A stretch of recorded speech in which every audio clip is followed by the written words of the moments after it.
There we go. Now we're live. Now we're on YouTube Live. What? Only one. There's two. That's why I have to get up again. Oh, where's the other one? It's way over there. Oh, no. Which I can do. Here we go. This is Gregg's microphone. Shifted. Oh, the camera shifted? The camera moved, yeah. You pulled the cord. Right. Yep. There, right? That's good? Yep. All right.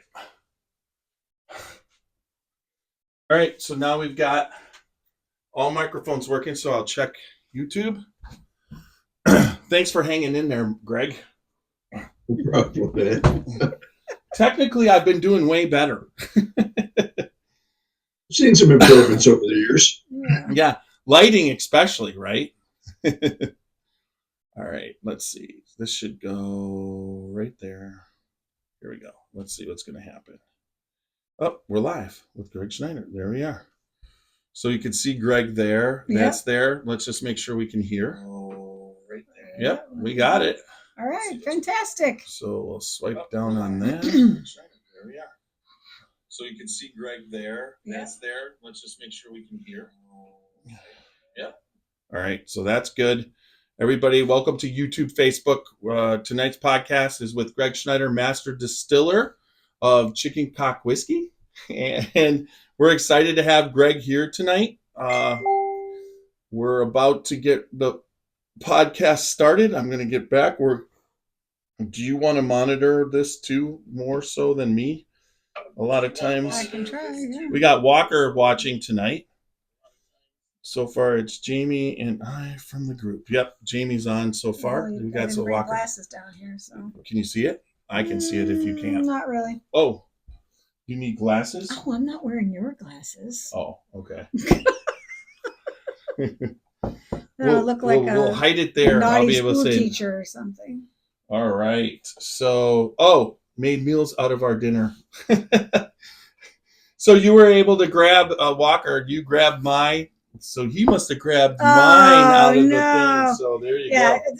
That totally was a bummer for me because he just hyped it and hyped it and hyped it that it was coming home, and then it didn't. I was supposed to bring it home, but you left it in the fridge. I'm notorious for leaving the leftovers. You're notorious for leaving anything behind in the hotel. Yeah, your pillow, your shoes. Oh God, hat. Oh God, and it goes on and on. I asked for that. You did. Anyways, all right. So, everybody, we're going to get the podcast started. We're good. Oh no, he only got his only. He only got his. He left it. So, there you go. I've got that right. Everything seems to be working. We're going to start recording. We're going to do. There'll be a 30-second spot for the Spirit of French Lick and Alan Bishop. They do a good job down there. And then also our new sponsor, Rosewood Bourbon, Jason Giles. Great to have him on board. We're going to be having a lot more. I got a lot of work to do to get the voiceover and everything because this is the first brand that it's new and a lot of the stuff has to be created. So this is going to be fun. But then I got my fingers crossed, Gregg, for the future. All right. So let's hit this. We'll be quiet for 30 seconds, and then you'll hear the Scotchy Bourbon Boys theme song, and we'll get going.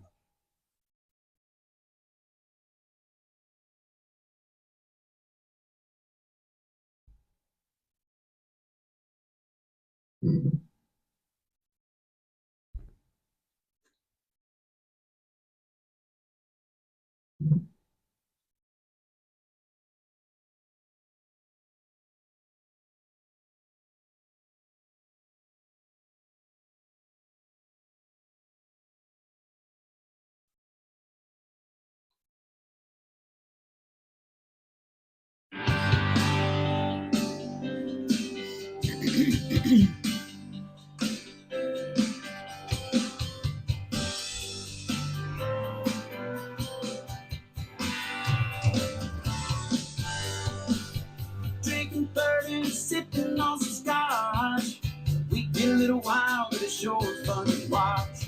We love what we do, we're drinking every brew, and we talk some shit, but we're telling the truth. Yeah, we're the Scotchy Bourbon Boys, raisins in hell, we're making some noise.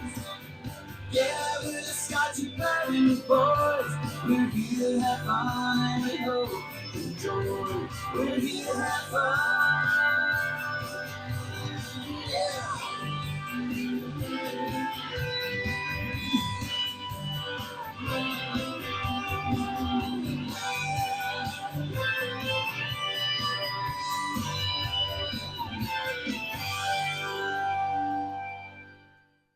All right. Welcome back to another podcast of the Scotchy Bourbon Boys. It's a big night. Thank you, Kenny Fuller, for the theme song. Always got to thank you for that. Kenny actually has been touring and doing more musician touring type stuff. So maybe one day, who knows, Kenny will be, I'll have this theme song and it'll be one of the things that, started his career. Famous, yeah. That'll be great. Anyways, tonight we got a special podcast. Everybody knows Gregg Snyder is joining us from the master distiller of Chicken Cock Whiskey. Thank you, Gregg. A pleasure, as always. Always have a blast with Joe. Yeah, this should be awesome. John Carpenter is watching and he says hello. So there. Hey, John. John's an old friend, yeah. And then fellow turkey hunter. Awesome. Yes. We'll talk about that too, because, there's a lot of stuff going on there. And then we also have Roxy. It's the first time in a while. Welcome, my dear. Thanks. Yeah, now, Gregg, it takes a real special guest to get her on these days. What's the reason why you can't get on these days? What is it? You're so what? Busy? Yes, she's busy. Even tonight before, she had to go and, make the rounds with her friends in the industry.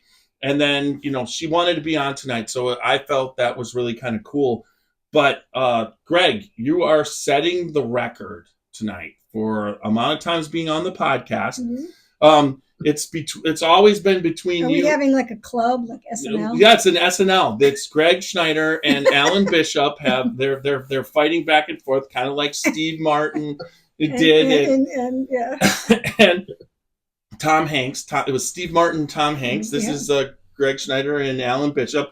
But Alan misses out a little bit because you always get that go ahead, podcast from the Kentucky Bourbon Festival. Mm-hmm. So he doesn't have that advantage, but there you go. So it's good having you on. Mm-hmm. I'm honored. Yeah, thank you. You're gonna so one of the things that's really cool is you've been up to Ohio. I think you've been up. I've seen you up here 3 times. You've done a tasting up here. Then you've done a couple times been up for dinners, and then also the last time you came up, which right before the festival, I think I think it was August. It was, and you did all those. Yeah, it was right before my son got married last August, mm-hmm. and I was able to go up there and see you in action. Not just I've seen you at the liquor stores signing bottles for the general public, the retail people, but you were doing the wholesale tour, and that was really cool to see. Mm-hmm.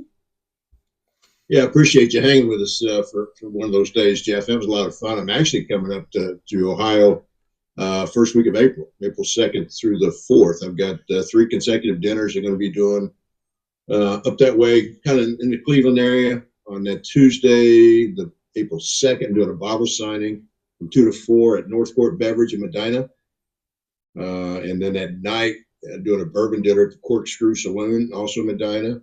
Wednesday night, doing a dinner at the Mentor Harbor Yacht Club in Mentor, Ohio. And then the last night, Thursday night, doing dinner at JJ's Bar and Table in Marblehead, Ohio. So coming up that way here in a few weeks. Well, Medina's pretty close to us. Yeah, I'm gonna try. Well, I'll. And your number one fan, Daniela, lives in Medina. So, or number one fan of chicken cock. She just loves chicken cock whiskey. Good. So I'll have to tell her that you're going to. Yeah, she lets Gregg know that when she sees her. He knows that. She always asks, "You got any more chicken cock whiskey?" So, yes, we always have more chicken cock whiskey. That's for sure. So, you've done a lot of stuff, but you also tour. You've done so much boots on the ground. Even just this past, you were in Florida the past week, right?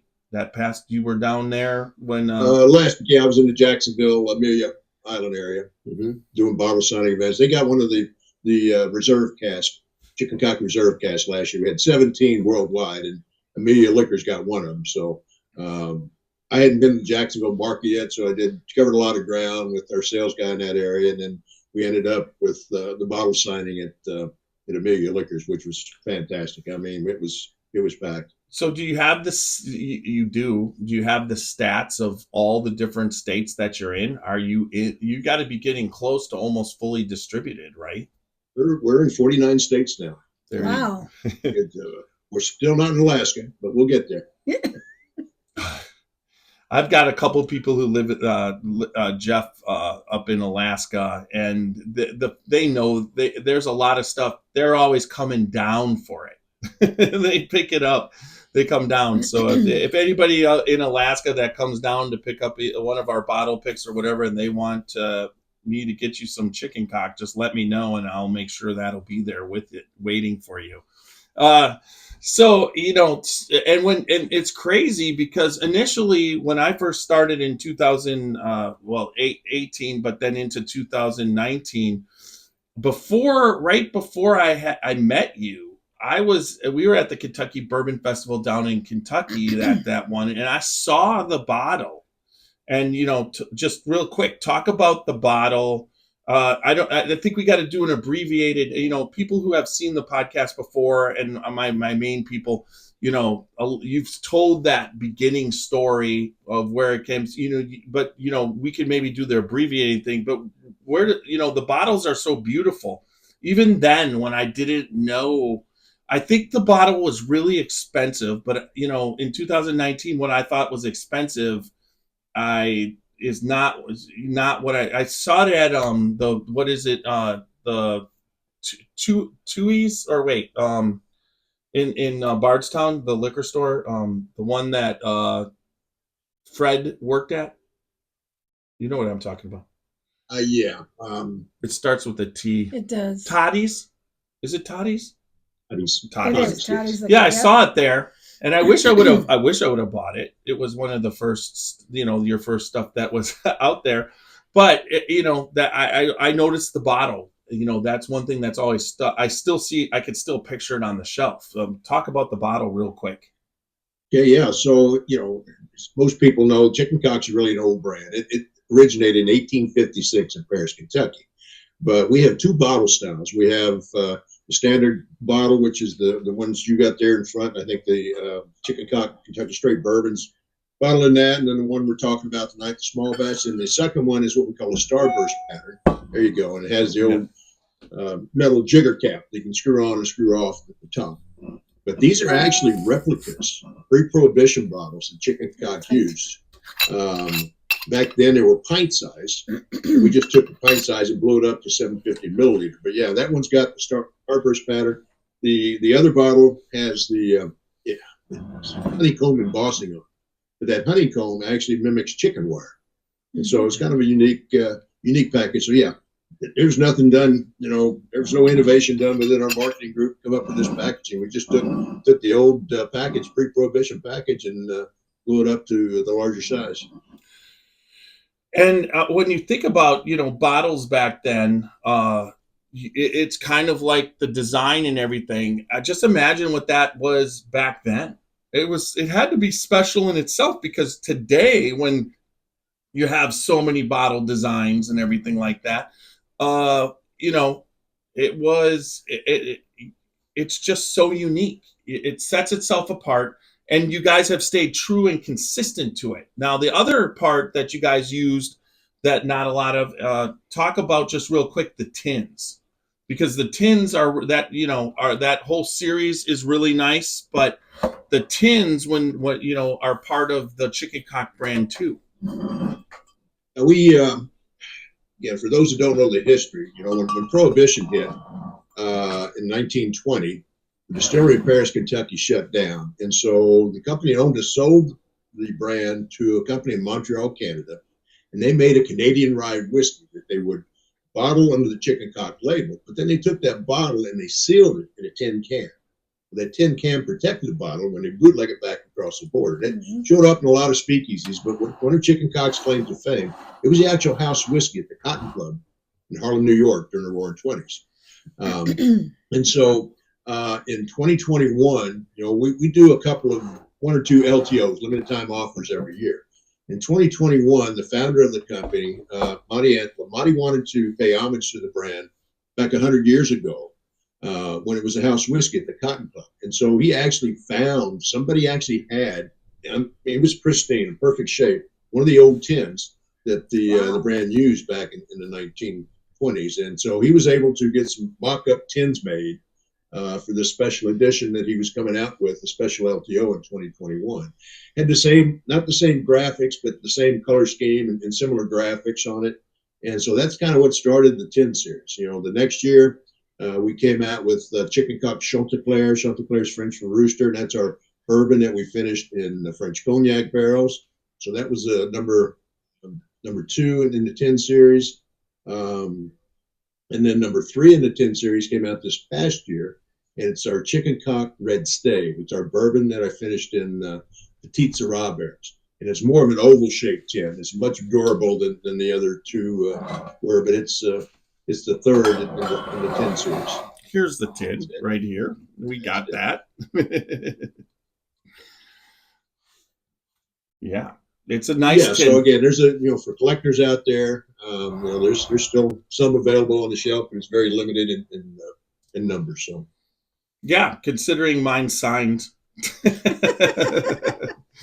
I like that one. So getting back, okay, so we've covered the how the brand is staying true, and but also what we want to get into just a little bit is now what's in the bottle, right? What's in the bottle is really kind of cool. When we first started, there was no single barrels, and there was we're getting a little bit of hail here, and my granddaughter is kind of like, no, you stay there. It's just okay. Sit down We're on okay. The couch. It's okay. Just sit on the couch. We're downstairs. Yeah, you can stay by us. It's there okay. we go. It's okay. So, anyways, we're the. It's okay. It's okay, honey. I'm really scared. Well, give her let her come in. Yeah, real quick. It's like we're having not storms, but we're just having some hail and whatever, and it did whatever. So, but what you initially started with when you initially started bringing back the brand, how you were involved with that, and then what you've done. Talk about what you've done now that's coming to right at this point in the last year and this year, all the stuff that's coming that you actually were able to distill, and go through that a little bit. Yeah, so I guess let's start with the home of Chicken Cock. We make our whiskey at Bardstown Bourbon Company. That's the home of Chicken Cock. And in 2017, we actually signed an agreement with the Bardstown Bourbon Company.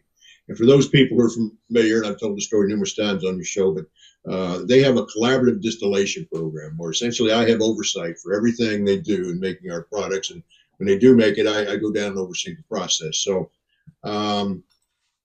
making whiskey, you got to be patient. It takes time, let it age, let it properly mature. And so while that was maturing, the first stuff we laid down, part of my job was I go out and try to find good quality whiskey that we could acquire, put it on the Chicken Cock label to bridge the gap until ours became mature. And so we're at that point now. The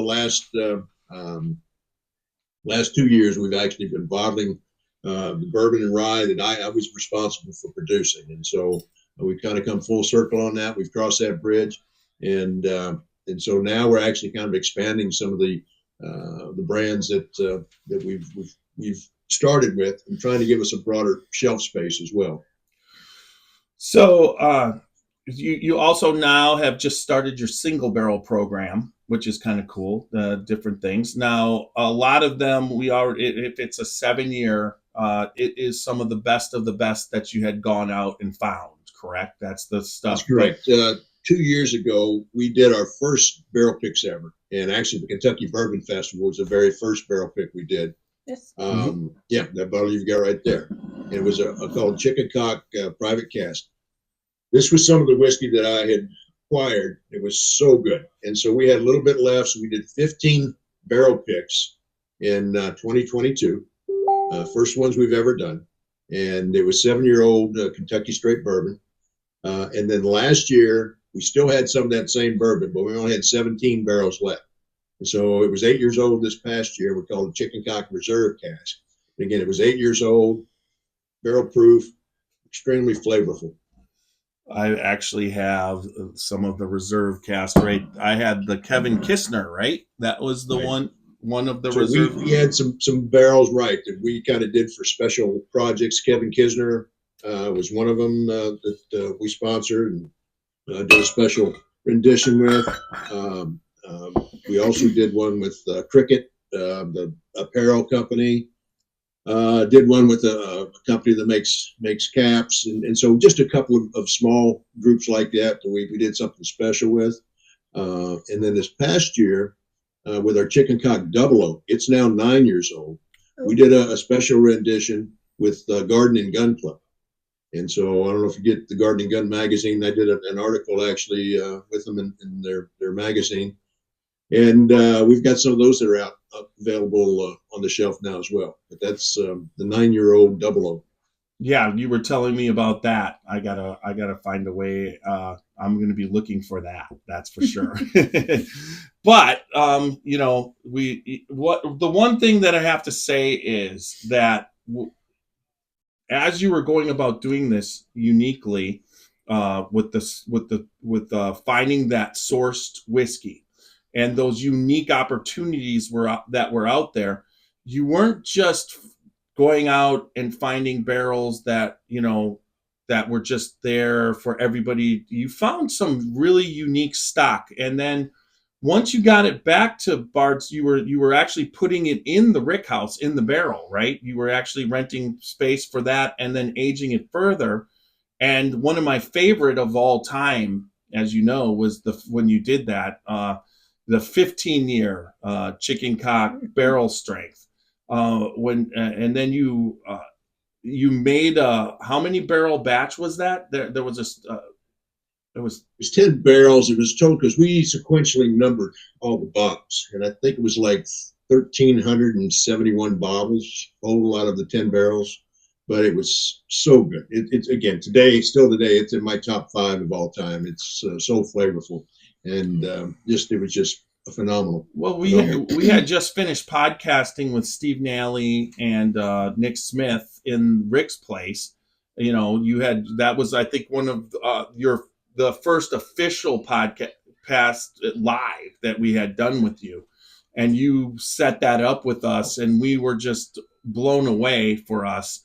And then it was just crazy that all of a sudden, I can hear that. All of a sudden, at Rick's place, we were finished up, we were cleaning, and then you said, "I got something to try," and I'm cleaning up, and I took a sip, and I honestly think it was the first time I ever tasted something like that, where I actually, as I was walking away, turned around and looked at it, because could whiskey taste that good? It was just, thank you for that experience, because I still to this day remember that. There's a couple more times, and when you do this, that you still taste it, that exceptional, but you taste so much good stuff.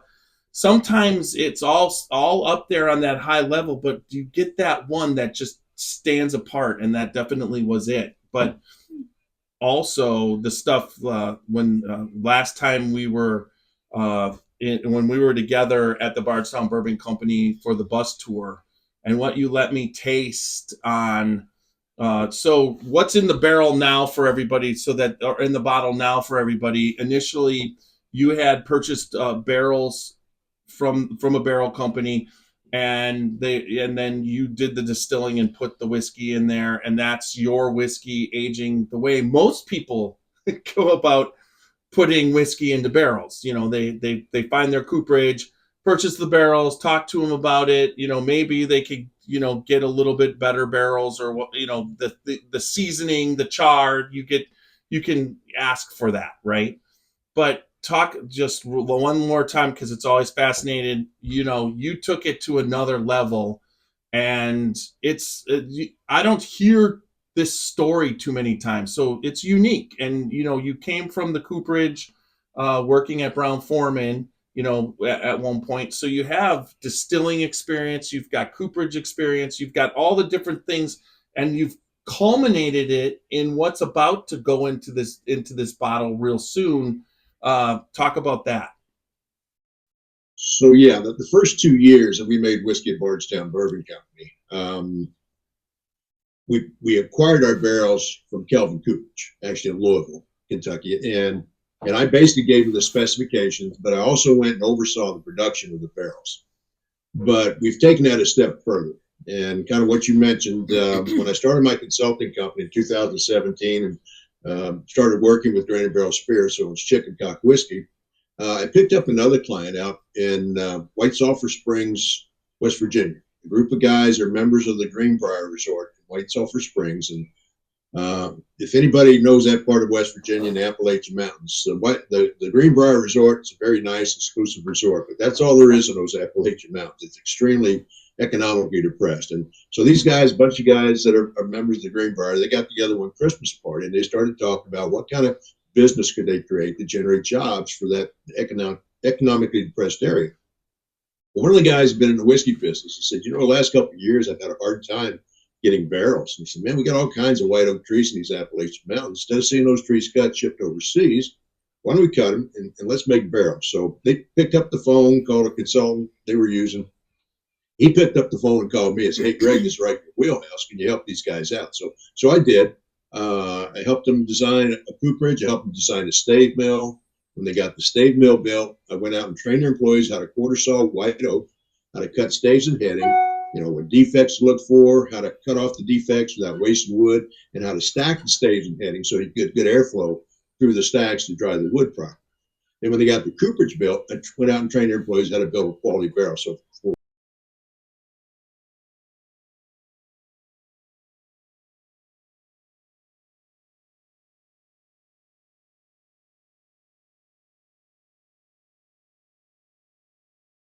and then about a week and a half before we're scheduled to make our whiskey in Bardstown, I was going back out there to the cooperage. They would bring those staves and heading into the cooperage with their 9 to 14% moisture content where they need to be.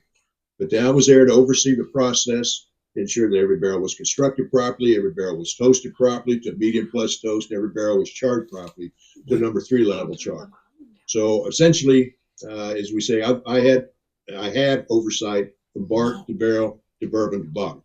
Now, as our brand has grown, I can't logistically be out at the cooperage nonstop every month and so forth. So what we've done is I've turned those specifications over to the cooperage company, and I say, okay, here's our specs. I'll check in from time to time, but I can't be out there to kind of oversee the entire process. So that's kind of where we're at. The barrels, when they get to the distillery to fill, I inspect them. I look, take a flashlight, actually look down, make sure the number 3 level toast, and so but they're doing this year. It was the first year we had to do that, and the barrels turned out great, and so it's doing great. Now I taste our whiskey every 6 months, and it's progressing wonderfully. Awesome. Wow, Awesome. Did you have a question for Greg at all? Anything you wanted him to talk about with what? So what do they do? Do they replant trees at the rate that they process the white oak? It's an interesting question. A lot of people get concerned about that, and there are some programs, to maintain the inventory of white oak and other species, I guess, sustainability. But when I was in the cooperage industry, I would get a report basically every month from the national, it's called National Hardwood uh, Association, and the Department of Forestry actually does an inventory. Basically, how they do it, I'm not sure, but they'll fly over a section of wooded area, and on the ground, they know kind of the percentage of trees or what species of trees are in that area. But they take an inventory, and every 5 years they do this inventory. And the interesting thing is that 5 years previous to that inventory I was looking at, the inventory had grown like 15% more than what was 5 years ago. And then 5 years before that, it grew another 15% from where it was 5 years before that. So what happens is you take a big old oak, because it takes a long time for oak trees to grow. They grow very slow. Well, when you cut that oak tree down, you got all these acorns that are planted and sprouted. And so where that one tree was now, the canopy opens up, the sun shines down, and now you got 10, 15 oak trees growing up where that one tree was. And so, it's survival of the fittest, I guess, in Mother Nature as well. But so that's kind of what it's kind of self-sustainable, but by the same token, we don't want to lose sight and make sure that we've got adequate resources to last for a long, long time. So. Awesome. Well, I mean, when you think about how many barrels are being made, and how like a tree it's one barrel per tree, correct? On some of the or just depends on the size of the tree. I think the average is probably close to 1.5 barrels per tree. Mm-hmm. Okay, so but we got to taste that whiskey at I think in November or September. It was like 3 1/3 years old. I think that's what it was. 3.5. Yeah. 3.5. Yeah. And it is exciting. I cannot wait. We were talking about initially just getting into when you got your stuff into the bottle, and we were talking about that with Young Nose and Xavier, and at the time you were like, well, I don't even know if I'll be here, but you're definitely freaking here. That's for sure. And it's happening. So, okay. So it's been, we're really happy to. I think, still here. I think you've done a great job, going over everything that you've got. And I think this is something 100%, you're associated with, and you can be very proud of. I don't think there's other brands doing, contract distilling, but it's not quite the same way of everything that you've done. And it shows in the bottle. There's no doubt about it. Here in Ohio, we love it. I can see it moving all the time. Mm-hmm. The bourbon and the rye there. It's something, in my opinion, it's special. It's just as good as anything you can have that's allocated.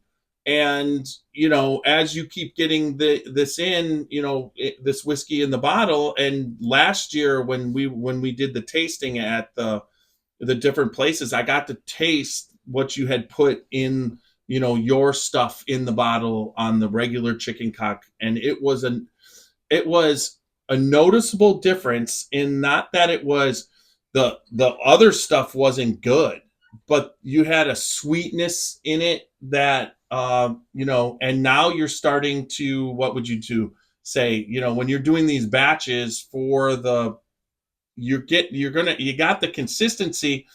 And, everybody always talks about consistency, what's in the bottle, but you keep upping the game, what's in the bottle. It's like, who's going to complain that if it's each time you buy it, it's better? I'm not, I can tell you that. So talk about now what we've got, what we've got right, what we're going to taste and what you want us to do, because you came up with that. I've got the Scotchy Bourbon Boys Glencairns, but I also have our chicken cock tasting glasses from a couple years ago when I joined you. And, I decided to break some that I was going to take home, so that everybody in the room then sent me home with like 12 of them. So I'm stocked on my chicken cock tasting glasses. Well, one other quick note about the barrel picks. This year, I mentioned the previous ones. This year, our barrel picks is bourbon that I actually was responsible for producing. And so we've got like 100 barrels that we're going to barrel picks this year. And that program's well on its way. People are picking them up left and right. I had a group from Iowa here last night from the Hy-Vee stores in Iowa, and they actually bought 2 barrels last night. Nice. So yeah, they're talking about the bourbon boom a little bit being, maybe it's leveling off. I think it might be leveling off on the amount of brands that can be out there, but the good brands, I don't think it's going to level off. I think if you're putting really good whiskey and you're doing all the right things, the boom isn't over for that type of whiskey. Right. Well, what I wanted to talk about tonight primarily was the new rendition we've got coming out. It's not on the shelf yet, but we bottled some of it, our first 2 batches in February, and then this week we're bottling batch 3 or 4. But this is our chicken cock small batch Kentucky straight bourbon whiskey. Now, this is the same bourbon as this one right here, our flagship Kentucky straight bourbon. Only the flagship Kentucky straight bourbon is 90 proof, and the small batch is actually 100 proof.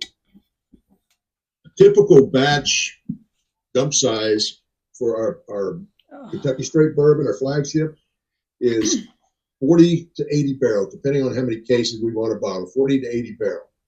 For the small batch 1, and it says down here at the bottom, this was batch 1, had 6 barrels in it. The second batch had 7 barrels. The third and fourth batch both have 5 barrels. So they truly are small batch. And the thing I want people to understand is that small batch can create big flavor. Such huge flavor. Now, what I want you to do, since it is the same bourbon, if you got the Kentucky straight bourbons, or some of that, and the Glencairn as well, I've got them right here myself. What I like to do, because again, this is out on the market, but I've taken it around to some of I was down in Jacksonville last week with it. I was up in Chicago the week before that. And I wanted people to kind of smell and pick the other up and see the differences. What happens is, on the flagship brand, you're dumping 40 to 80 barrels. As you all know, you can take the same whiskey from the same batch. You can put it in 2 identical barrels that came from the same cooperage, from the same trees. You can put that whiskey in the warehouse side by side, those barrels side by side, and age them for the same length of time. When you take that whiskey out after it's mature, it can be just totally different. Totally different. But what happens is 40 to 80 barrels, you're going to have barrels that are less flavorful than the ones that are really full of flavor. And so that will tend to dilute the full flavor. So by going with this small batch, again, small batch equals big flavor. We're able to kind of select areas that really are producing some fantastic bourbon, and then create some small batches. Again, gives us a little bit another spot on the shelf side by side with the bourbon and the rye. Some stores actually put the rye on the shelf next to the bourbon. A lot of them have their own rye section, but it gives us a wider shelf presence. But the flavor of this is just phenomenal. I mean, just in the comparison. Okay. So for everybody out there, Josh Charleston says hi. Hello from Wisconsin. Hey, Josh. And then also we got Jamie Siegel watching, and he's out of Wisconsin, and he loves it. And he's talking about how he needs to find the barrel picks and also the small batch now. But I want to just throw out there that, I mean, you're talking a 40 to 60 barrel batch for your flagship, right? That's what you're talking about each time you make it, to make it what it is.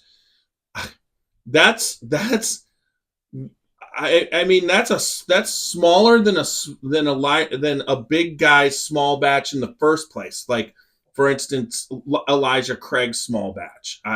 Or if you're talking about a small batch Jim Beam product, these are not. They're hundreds of barrels as a small batch, opposed to thousands of barrels for their flagship. I mean, their flagship is designed to go to basically make sure every day somebody can have a bottle if they want to drink one every day. And, but now you take your palate, your expertise, and you basically, I mean, to do a 3-barrel small batch, one, while you're doing your 40 to 60 batch, you're tasting through barrels that probably are a little bit, they're good, or they're so good that it's going to take your flagship off profile. Whereas you can tell that although this is on profile to the flagship, when you taste the two, the sweetness is just out. You know that what honey? What are you picking? It's almost it's he's very warm, sort of burnt sugar, little bit of toasty notes, but the body is so big. I mean, it's and the flavor just stays and stays and stays. I mean, it just doesn't quit. It's also not fair. It's 100 proof opposed to 9. Well, I mean, yes, you can tell the difference in the proof a little bit, but there's some higher proof bourbons that are nowhere near as flavorful. So. But to your point, Tiny, I mean, small batch is a relative term. Small batch, the term small batch been around time, and you're right.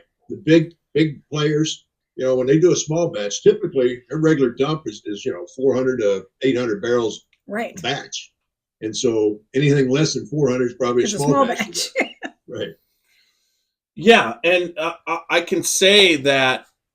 So small batches for me on the big brands. A lot of times where I have a problem when I'm having a Heaven Hill product, or a different. Sometimes what I find is the pepper or the spice on it will, or the heat drowns out the flavor. You get this spicy note, this peppery note in there. Now, if you go to like some of their premium, let's just take, for instance, Elijah Craig, and you go to their premium brands, that spice is now controlled. But the small batch always seems to be consistently what it is, and it's hard for me to taste the flavor. Where on both of yours, the pepper spice, it's got a nice hug. Sure. And it's beautiful. But it does not drown out all the flavors. But the little bit of heat happens on the back of your throat where it's not on your tongue. And a lot of times when you get that pepper and that heat I get the pepper and the heat on my tongue, I can't taste the bourbon flavors. So this is so flavorful on both ends. And you had me, connect the dots here. You're still on flavor profile. I mean, it tastes like your whiskey, your flagships. The small batch still is on that same. You feel like it's the same whiskey, but it's sweeter, and there's some notes that hit in different places. And one other beautiful part about this, what I really like too, our small batch, on the average, is going to be about $10 higher than their flagship bourbon. Only $10 difference, so it's priced very well.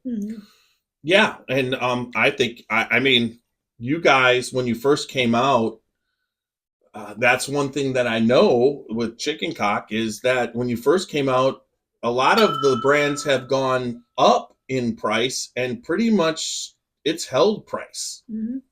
I mean, we actually lowered our price. We had some of the LTOs initially. Some of the investors in that were pretty proud. And I mean, we had pretty high price point, but luckily, the current sales group we have, we're able to convince the top management that, hey, let's kind of rethink this. And so the LTOs, we dropped the prices on most of the LTOs, and then we line price because our rye was always about $10 higher than the bourbon.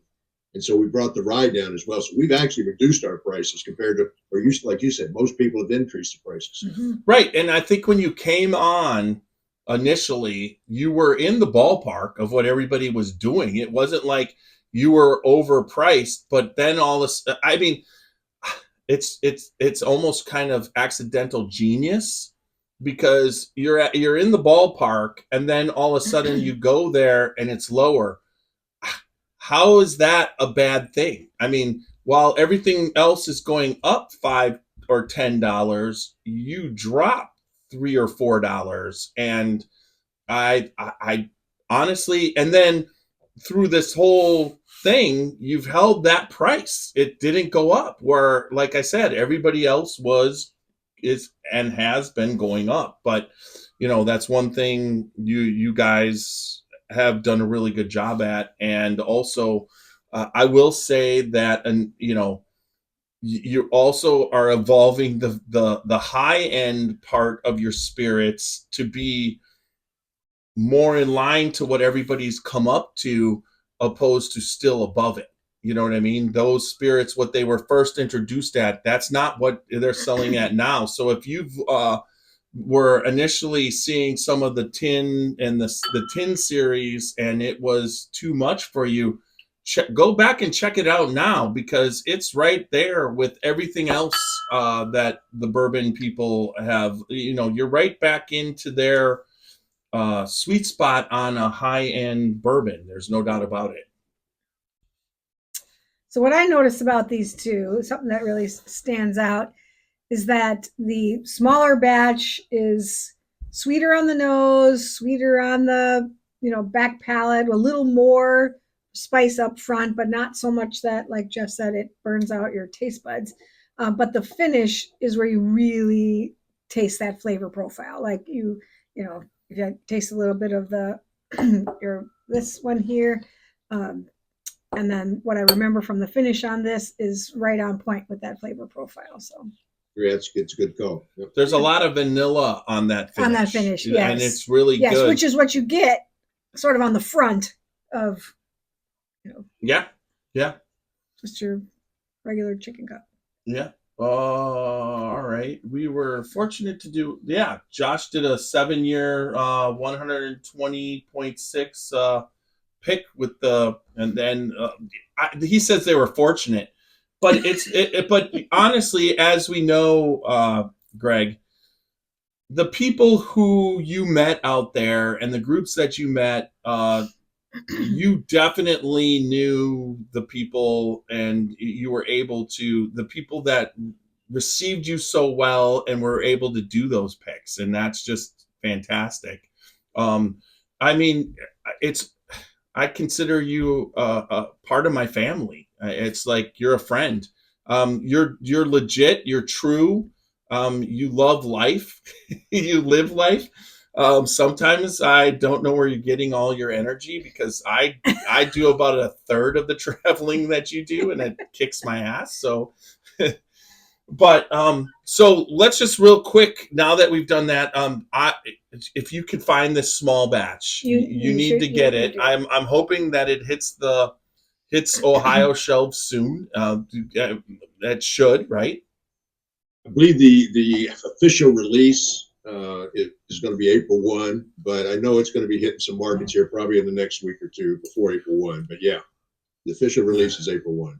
Okay, that's great. And then I just want to real quick cover that the couple barrel picks, how phenomenal that if as they keep coming out, right, you're gonna that's something that you're just gonna pick those barrels, and they're just gonna keep getting better. And that series that you had, this Kevin Kistner, I mean, this I basically, although there was a snafu to get it, but that was based off of the expansion of your new marketing team, right? They were had to be educated on how to get it to the people, because it's just kind of like, if you go off of, you can, it's such a trick. You're in 49 states, and to be in 49 states, one person cannot cover all the different rules and regulations, as you know, right? I mean, Ohio's its own animal. Texas, there's different places, and I just find that you've hit that sweet spot in the markets. you've got your higher end stuff, but then your base product can go in and you're supplying enough of it, right? Yeah, I mean it's growing. We're a very small brand by comparison, and we're expanding. We're growing, so it's moving in the right direction in that regard. Yeah. And so I mean, but it's you just have your bases covered. You've got the special single barrels that get released onto the website. You've got groups doing single barrels. You've got your bourbon and your rye on the shelf. There's a lot of places, it's like where when I go into my liquor store, because you initially were on the shelf right away. Right what you supplied with chicken cock, it hit the state of Ohio and it went on the shelf, and you had your bourbon and your rye there. It's right in the middle on the top shelf where you want to be. Whereas there's a lot of brands that were they came in, they're blenders, which I'm nothing against blenders. There's a lot of good blending, but to supply was difficult. So they ended up down the line. You know what I mean? So you look at what you guys did to get recognition. I mean, it doesn't matter what single liquor store I walk in the state of Ohio. I've walked into a lot of them, Columbus, Cleveland. You've done the same thing. It's positioned properly based off of what you guys have done. So I 100% keep cheering you on and supporting you, and I hope we can bring you on coming up with Tyler and everything. You've got a team. We got a team to. Yeah, we do. I know you all be down in New Orleans at the New Orleans Bourbon Festival, and we were talking about the 9-year double oak that we did with Garden and Gun. Well, we also did a 9-year-old double oak with the New Orleans Bourbon Festival. Beautiful package. It's a Starburst pattern bottle with the jigger cap, but it's a black label and it's gorgeous. It's got the Mardi Gras colors of the purple and the gold and the green, and it's kind of effervescent type look to it. So it's a beautiful package. But yeah, we'll be down there next week, promoting the brand and be a part of the festival and tasting. And I'll be signing a lot of bottles. Anybody's interested in buying those, I'll be at the festival itself, signing bottles. And so yeah, looking forward to that. So are we. So yeah, we're looking too. Now, is it available right there at the festival? I mean, you can pick it up. My understanding, Jeff. The Thursday afternoon, like from 5 to 7, there's a pretty good sized liquor store. They're actually got a couple of them called Dorignacs, and they're up in Metairie, Louisiana. I'll be there from 5 to 7 doing a bottle signing at their place. But then I go to the VIP party that Thursday night. But Friday and Saturday night, when the grand tastings are going on, I'll be at the Chicken Cock booth signing bottles from 7 to 9. Both those evenings as well. So Thursday night, a lot of fun. The VIP party. Yeah. Mm-hmm. Where's that? I don't know what building it's in, but it's part of the festival. So okay, yeah, all right. So that's wonderful. All right. Anything else you want to add? See you there. Yeah. Well, yeah. So next Tuesday, the 19th of this month, I'll be back in Bardstown making whiskey, and I'm going to be making something unique, unlike we've done so far. I'm going to be making our very first chicken cock wheated bourbon. Ooh. Oh my god! It's the same percentage mash bills. Our mash bill on our bourbon: 70% corn, 21% rye, 9% malted barley. This will have 70% corn, 21%. Soft red wheat, winter wheat, and it's going to have 9% malted barley. So very similar. And what I'm looking for, it's going to be at least 4 years old before we bottle it, if I have anything to say with it. But I want people to understand, just like we did today. You got to understand our flagship bourbon against the same bourbon, only at 100 proof and small batch. I want people to understand what wheated bourbon tastes like compared to a rye bourbon. And again, everything, all the other specs are going to be almost identical. It's just a matter it's going to have wheat instead of rye. Are they So gonna it's going to take time. Are they gonna let you lay down more than you normally do, or is it still Oh, the I'm same? only going to do 200 barrels. It's a very small amount. We've got we're limited to what we can produce at Bardstown. And so that's kind of the window we've got to work with. So looking forward to that. I've been working with Nick Smith, who and getting that all set up. So I'll be down there, like I said, next Tuesday, making that whiskey. So is Awesome. the intricacies of making a wheated and distilling a wheated bourbon a little bit different? Like, are the times off the cooker, or the temperature off the cooker, or the fermentation a little bit different? The temperature, the cooking temperatures will be a little bit different. Rye, typically we cook our rye at 180 degrees Fahrenheit and hold it for about 15 minutes. We'll still hold the wheat to 15 minutes, only it's going to be down to 154 degrees Fahrenheit. So a little bit lower heat. Again, wheat's a little bit, say, more susceptible to messing up. And so, and again, 21% wheat's pretty high. If you look at the the old Fitzgeralds, the Maker's Marks, the Pappy, the Wellers, all the wheated bourbons that are out there, typically they're in the 16 to 18% wheat range. So we're going to have a pretty high wheat recipe. So you do realize you just gave me a reason to live 4 more years. Yes.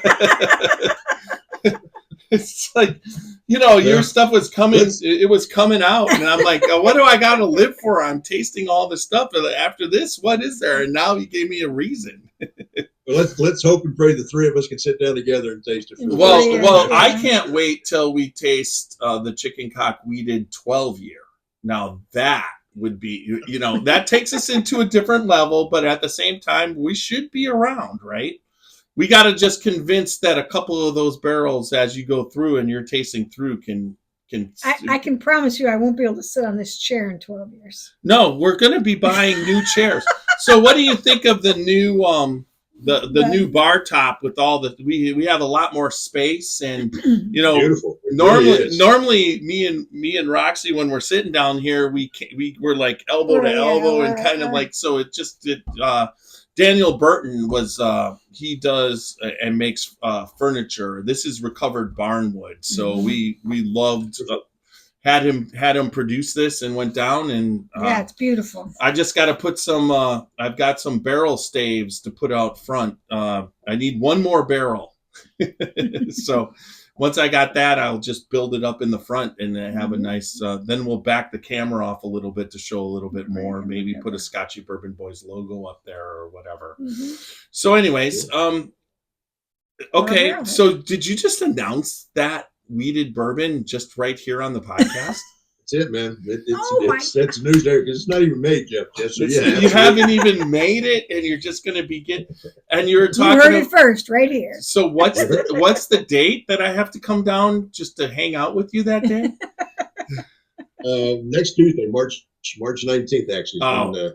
So you're making it the day before, or the day before you go to New Orleans. Yeah. New Orleans, yeah. So it will be actually fermenting when you leave? That's correct. That's correct. And then you got to go 4 years ahead on the calendar and make a start. Hopefully when I get back, I try to get down there too when they barrel it, because I do like to kind of inspect the barrels now that we're getting them back to normal. Yeah. Yeah. But I mean, you still have, it's like, it's not like you're just, what you did for those couple years. I mean, I'm going to have to get multiple bottles, because I'm going to put them up, have them sign it, because honestly, that level of thought into the barrel, it was just very unique, and you were able to do it, but you knew it would be almost impossible to sustain. But we got a couple more years of some fantastic stuff coming out, and then like you said, now you've gotten somebody making your barrels. They do the specific things, and that you're asking for, how it's seasoned. They're doing that, and then they're also charring it to the level that the toast and the char that you want. So it's not like you're just throwing the whole formula out. Right. Right. So So we're always trying to come up with different innovations, and again, a couple of LTOs. One of the LTOs, the LTO we have coming out at the end of this year, it'll probably be on the shelf October, November, December, the last quarter. I'm actually in the process of finishing our bourbon, 5-year-old bourbon, in Mizunara oak barrels. I don't know if you're familiar with Mizunara oak, Japanese oak. It's happening. And it's a totally different flavor profile, very Asian spices, but sandalwood type of taste to it. It's unique. It's unique. It's progressing nicely. And while I'm down there next week, actually, I'm going to start working with Travis Cantrell, the QC manager there. We're going to start working on what proof we need to bottle it at. So this still got several months to age. So is that one? So the Mizunara oak, is it potent and you got to get it out quick, or is it subtle and you have to leave it for a while? It depends how you handle it, Jeff. It's progressing nicely. I get a sample every month. It's not Amburana. That's not Amburana. Amburana is the cinnamon bomb. Right. This has some kind of, like I said, what I call Asian spices, little hot spices, but they're softening. The longer it sits in there, it softens. Most of the whiskeys that are aged or finished in Mizunara oak are Irish whiskeys and Scotch whiskeys. They don't leave them in there 20 years. I mean, they leave them in a long time. Okay. We don't have that kind of time, and these are expensive barrels. One barrel of Mizunara oak is $5,000. Wow. Well, but it's legitimate because it's only grown on the island of Japan, right? That oak only exists there, and there's very little of it. I mean, the trees are over small. 200 years old. Yeah, they're over 200 years old when they're harvested. Yeah, so you're basically chopping down history, and they just don't want to do that on a consistent basis, right? They're most of them are probably preserved. It's just the ones, like you said. But I heard about that a little bit, like you said, through the Scotches, through the Japanese whiskey that was being released in those barrels. So it's a used barrel. Is it Japanese whiskey that you was in there before, or was it Scotch? These are new barrels. These are new Mizunara oak barrels. Oh, new ones. Oh, so those just hit the market because I've heard a couple people. That's just crazy. Good thing here. Cheers to Monty because he can get those barrels. So not everybody is in for a $5,000 barrel, right? And that's just it. They're so expensive that we'll probably reuse them to do some other innovation, maybe with our rye whiskey or whatever. But we're going to do another innovation with them because, that's an expensive part of the overall bottle and making a case of whiskey of it. So right, and honestly, as you go forward, cheers to what Chicken Cock is doing as far as innovation, because now that you have your distilled spirits and you have certain things you can do and how you can finish it, the possibilities are endless, right? They really are. That's a unique thing about this bourbon boom and today's bourbon lovers. They do typically like the higher proof stuff, but they also like a lot of multiple flavors that aren't in traditional type, bourbon whiskey. So it's fun. Mm-hmm. It's just like the collection's getting big, and you've done such a great job, and I just look forward to what's happening. And thank you for being the friend of the Scotchy Bourbon Boys. Thank you for being our friend, and I understand.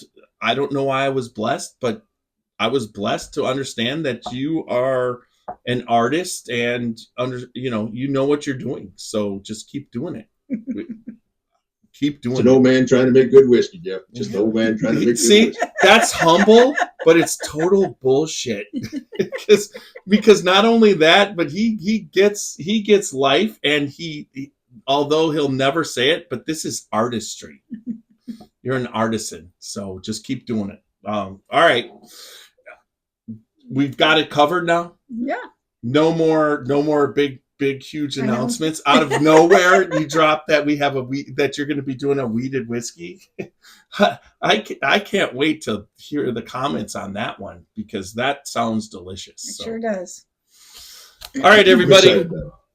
All right, we're the Scotchy Bourbon Boys. I'm Tiny, Roxy, and on behalf of Gregg Snyder, make sure that you check us out on all the social media, Facebook, Instagram, YouTube, and X. Also on all the podcast formats, mainly Apple, iHeart, Spotify, Comcast. Lately I've been getting some viewers on Yeah, big Comcast, time. so welcome to that. And then make sure you check out our website, www.scotchybourbonboys.com, for all things Scotchy Bourbon Boys. We've got t-shirts, we've got Glencairns, and remember, good bourbon equals good times and good friends. Gregg Snyder is one of them, and my wife, love you dearly. And then also remember to drink responsibly, don't drink and drive, and live your life dangerously. Little Steve-O will take us out.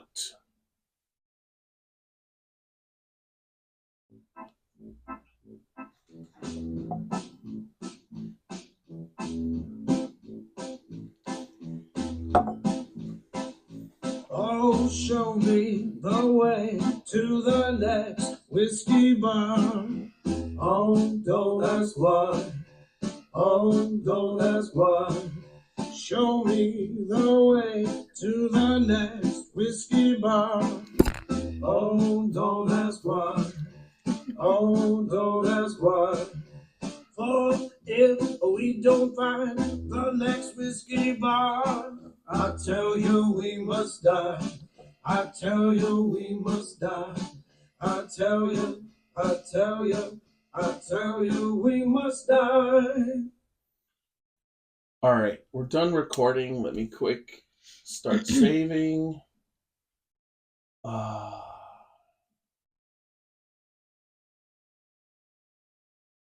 File publish to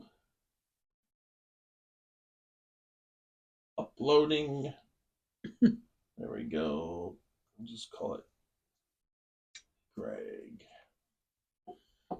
Save. All right.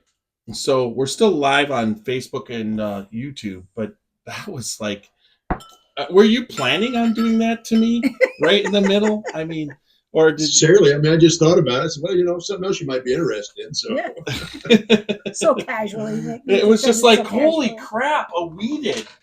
And then you could get some. I mean, you have control over getting some age on that, and oh yeah, it's gonna oh be my good. god, it just like I can't believe that. Here, I'll help you. No, I'm good. Get out and No, are you good too? My granddaughter fell asleep right on the couch over there. yes, poor thing. No, so the hail, because she's Freaks never her out, yeah. she's never experienced a hailstorm before. So earlier we had some hail, and I was just trying to tell her it's not any big deal. But she was upstairs in bed, just kind of watching TV because she's 7, and all of a sudden it started hailing. That was not. Could you tell on our faces that she was freaked out? Yeah, she was, yeah. yeah, You know, was we like, had some bad storms here today, Jeff. We had Madison, Indiana, which is about 45 miles from here. They had a tornado touchdown, and it's right on the Ohio River. Went across the river and did a lot of damage in Minton, Kentucky, a small community right on the river. So, Okay. yeah, I did see that. Big hail and they tornadoes. expected, some bad storms. Yeah, definitely. We're headed into a warm spring, even though it was warm and going to cold again. Yep. Yeah, but did we have a winter? Not really. I mean, really, I only got to use my snowblower when I forced myself to use a snowblower once. I didn't really have to use it. It was just kind of like I tell you what, it's going to have an impact this spring up north there. Like in Minnesota, I've got relatives that live in International Falls, Minnesota, And when they don't have snow like this, the lakes and rivers are way down. I guarantee you the Mississippi River is way down. I went to St. Louis, did a whiskey dinner on March 1st. I couldn't believe how low the Mississippi River was already. And with no snow melt, it's gonna be drought conditions. There's gonna be some barges and boats won't be able to make it down to Mississippi because it's gonna be low. Yeah, it was just such a, well, like anything else, the weather changes and goes, but I mean, we're definitely in a cycle around here in the Midwest where the warmth, although that's good for growing seasons, they could, the farmers should be able to get their crops in. And it's funny because the crops haven't had any drought conditions, right? It's just like the rain's been fine. It's just that the rivers and lakes have been down.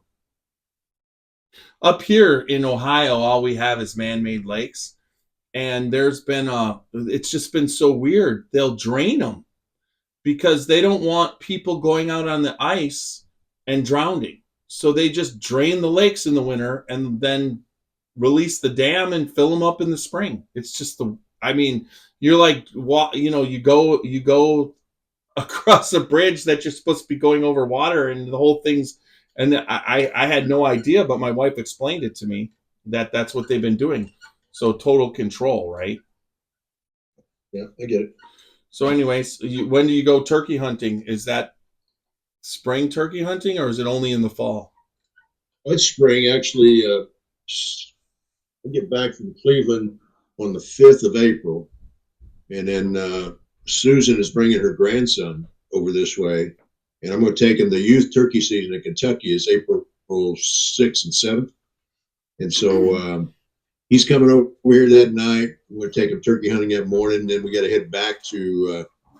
They got to go back to Newburgh. I'm going to follow him because he's got a lacrosse game that night. So be busy, but yeah, I'm looking forward to getting him out and hopefully get him a turkey. And if I get a chance to get out in Kentucky or Indiana, I will. But time will tell. We'll see. Got a lot of travel.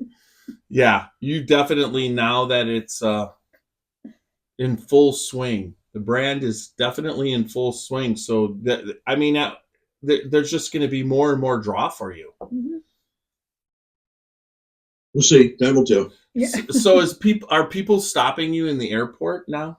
Like all of a sudden you're with Susan, and then people are like, hey, Greg. See, I did get stopped in the Louisville airport twice. It was a young man that my older brother taught him in school, but I've done some hunting with his and actually shot a turkey on his parents' property a number of years ago. Quite a long. I didn't recognize him, but he stopped me and said hello. And then I got on the jet, and I'm sitting there in my seat, and it was full flight. And this guy goes, Gregg Snyder. Look over, the guy sitting next to the window. I'm on the aisle seat. Was Kenny Coleman from Bourbon Pursuit. Oh gosh. Your favorite guy. Yeah. What are the odds of that? Well, but Kenny and Ryan have gotten a dose of, well, I don't know, they're doing their own brand, and all of a sudden, they're not just critics of, doing, they have their own brand out there. So now it's like they get the other side. Mm-hmm, yeah. I think, yeah, he kind of bit off all he wanted to chew. He was going down actually to a general sales meeting with their distributor in Atlanta, in Georgia. So that's where he was headed. But and I was headed down to Jacksonville, of course. Yeah, they've got the experience now in Louisville, which they needed a place, so now they got their distilling, and I think they're contract distilling at, I want to say, Bardstown. So they're actually doing, they bought all the barrels, got the brand going, and now they're, contract distilling. But, there's a lot of people out there that after all those years of podcasting that now that they have their own brand, that have just been, you can't make a whiskey that everybody loves. and the people who don't love it, they just are hard on them, because they've got that, well, you were hard on us, or you were hard on that, so we're going to be honest. I think that there's a little bit more honesty on their brand than most brands get because people know what they were doing before this. You know what I mean? It's kind of like if you're going to be this honest before, because there's we're always honest. It's like there's some whiskeys that might not be for you or ryes or whatever, but I find most of the time when I don't like something, it's a brand. It's just one of the things in the brand, like let's just say the rye, but I like the bourbon. So, he's that must have been a fun. Did you talk to him for a little bit, or was he just down? For a little bit. We were up in the air, it was pretty noisy, so we didn't get to talk during the flight. But before we took off and after we landed, we got to chat a little bit. So. Yeah, he's a good guy. Kenny's Yeah. a good guy. Oh, yeah. There's no I doubt. like Kenny. Yeah, no problem. And but I don't think you're gonna have a problem with reviews on that small Oh batch. no, that's delicious. Hope not. I think it's excellent. It's my jam. It hits my flavor profile that I really Really like. it's very Well, and it's funny because you're lucky because your flavor profile is the majority of the bourbon drinkers that love Kentucky bourbon. You like the caramels, the vanillas, and you know what other people like, but you also know the off aspects of some of the brands. Stuff that you might not, whatever, and that none of the offsetting flavors are there. So, no. all right, I'm gonna get us off Facebook, and then Amen. and then I'll get you off. We'll end this right here. All right, stop. So we're off Facebook. So thank you so much for doing this tonight. Thanks, Greg. I look I forward to always seeing you enjoy next getting week. together with you guys. I appreciate you. Yeah.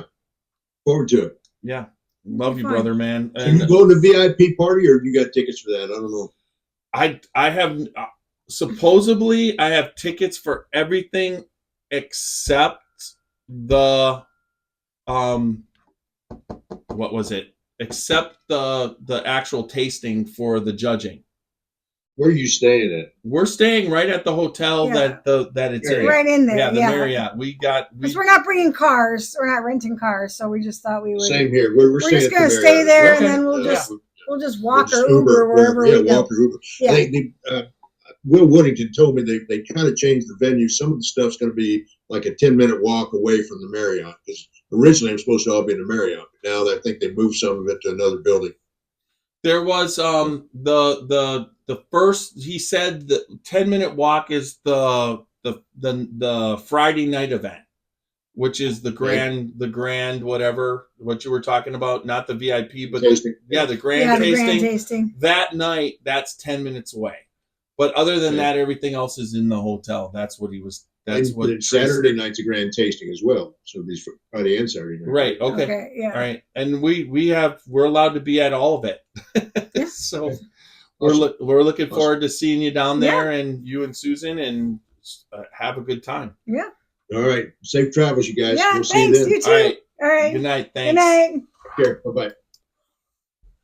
All right. That's off. And now I've got to. What did you think of it? I really like that small batch. That small batch? Yeah. Yeah, That's his thing. Yeah, He just nailed it. I'm not the biggest fan of that high rye bourbons. You know that, like that rye. Good night, YouTube. That it